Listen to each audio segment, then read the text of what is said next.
see someday. And what's true about American politics and the perpetual campaign cycle is the next campaign will begin very shortly, if it hasn't already begun in some of the planning and the plotting that takes place. You know, Fitzgerald said there's no second chapters in American life, and there are.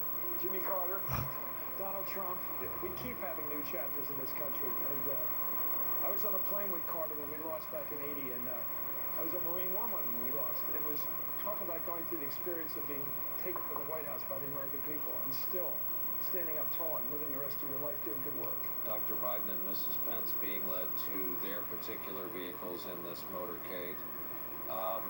Every armored Cadillac that has come off an assembly line in the past 10 years is being mustered for today. As we go on through the day, car buffs look at the thickness of the doors. It usually takes 1 to 2 people to simply swing them open. Very difficult, if not impossible, to open. Here we go. Here are the First Ladies. Oh, my God.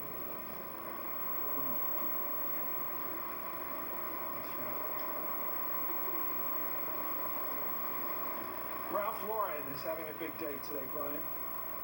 Absolutely. That's his creation.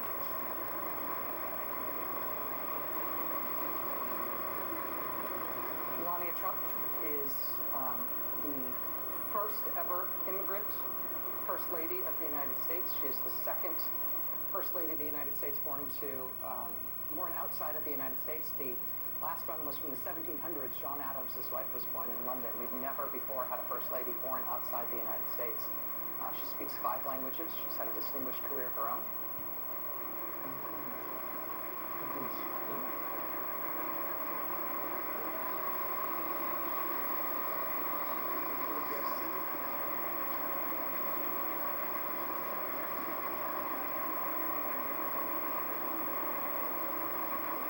Joe Biden, after the ceremony today, we're told he's going to get on Amtrak and get back to Delaware. Right home to Delaware. That's real Mr. Smith stuff.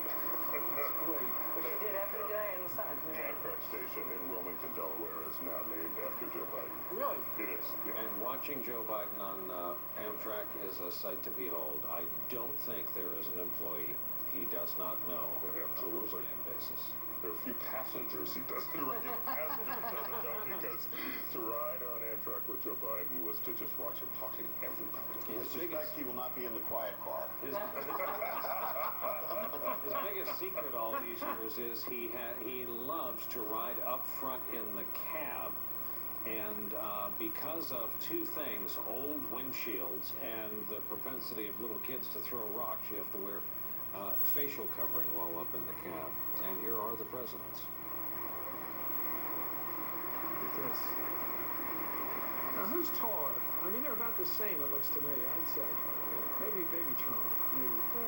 But why doesn't Trump button his coat? That would be a sign of formality, wouldn't it? As we watched the President of the United States leave the White House for the last time, you saw the Commander-in-Chief return the salute of the Marine sentries there. And soon it would be Donald Trump who is returning the salute, so all the formalities of the office begin to come into play now.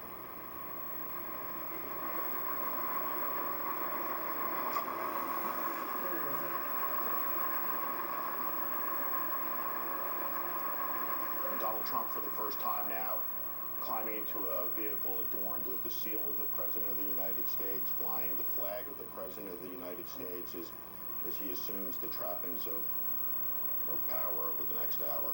At the same time that the president-elect is seated in the car, at the same time the current president took his last step on the 18-acre grounds of the White House as president, we see the woman who tried mightily to get elected president, winning the popular vote, failing to win the electoral vote, with her husband, the 2-term Democratic president, arriving to take their seats in the Capitol.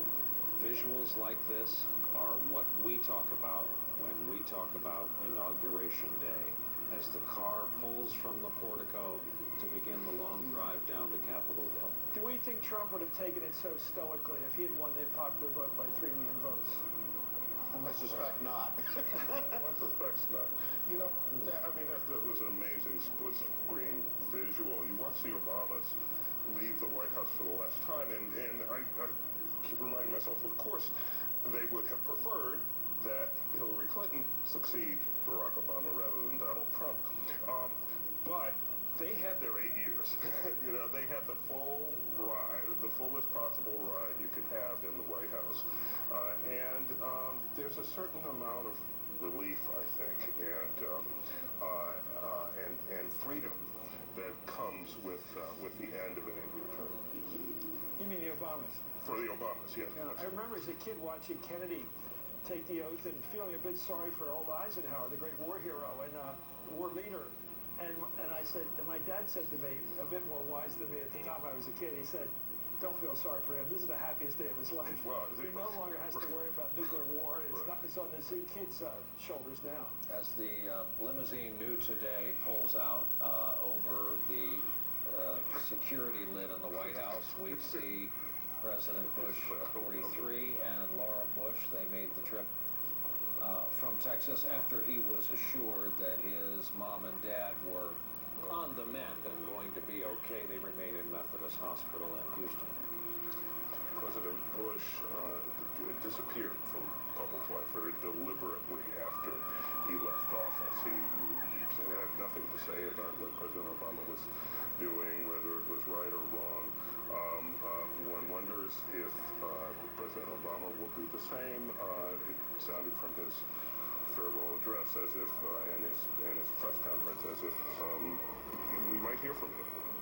We might hear from him often. As you think about the 44th President of the United States coming down Pennsylvania Avenue now for this last ride with a 60% approval rating, leaving office as popular as any president in the modern era, and I think the American people very fond of this president personally. May not agree with all of his policies, but the dignity, the decorum, the intelligence that he served the country well for 8 years as a representative of the people of the United States in that office.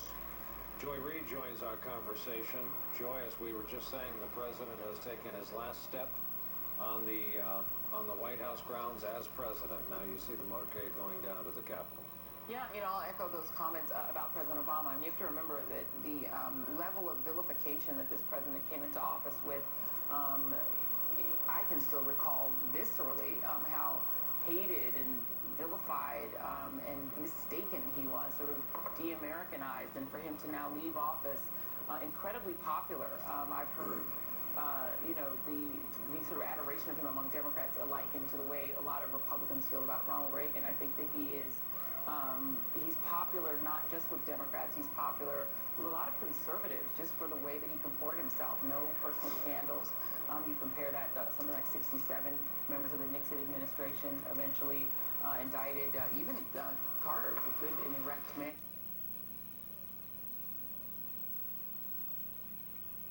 And he didn't. And I think that he made Black America immensely proud. When I got out of...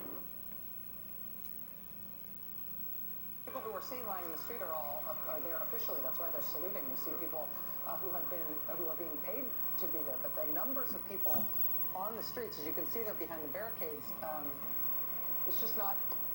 There's just not a lot going on. Yeah, there's there are a lot a of frozen people, zone there. There are a lot of people tweeting pictures of the metros.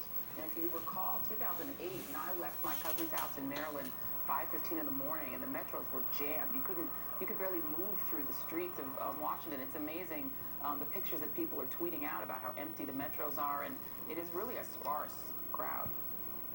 Well, one reason is... It's hard to see. I mean, there's a zone between the No, I know. I mean, it just... lineup and, yeah.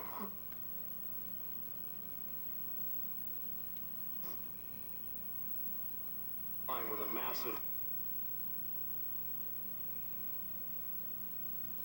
miniaturization of our time, there is what appears to be a Ford Econoline van that is supplying with a massive television camera on the roof, supplying these pictures as the Clintons come in to applause down the blue carpet, greeting friends on their way to their seats. We have Bill Clinton's biographer, David Marinis, longtime Washington Post journalist, standing by to talk to us. And David, as they greet the Carters and find their seats, your view of their place in history as of right now, post her campaign.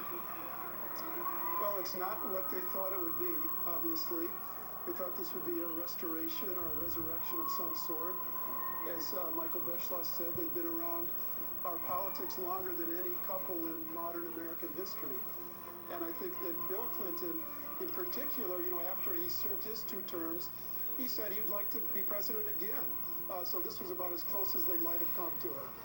And they didn't get there. And I think that it hurts, in many ways, him as much as Hillary Clinton, in the sense that he really thought this would be their restoration this time.